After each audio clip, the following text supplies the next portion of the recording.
আমি শিৱসাগৰ জিলা মহিলা কংগ্ৰেছৰ তৰফৰ পৰা আমাৰ নেতা ৰাহুল গান্ধী ডাঙৰীয়াক বিজেপিৰ যি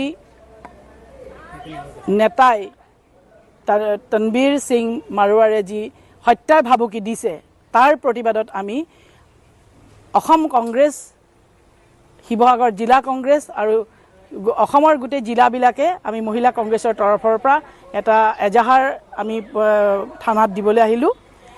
সেয়েহে আমি প্ৰতিবাদ কৰিছোঁ যে এই যিগৰাকী বিজেপিৰ গুণ্ডা তনবীৰ সিং মাৰোৱাৰক গ্ৰেপ্তাৰ দাবীত আমি সকলোৱে এজাহাৰ দাখিল কৰিছোঁ আৰু আমি আশা ৰাখিছোঁ যে আমাৰ এই এজাহাৰৰ ভিত্তিত তেওঁক অতি শীঘ্ৰে গ্ৰেপ্তাৰ কৰিব লাগে। এই আমাৰ দাবী।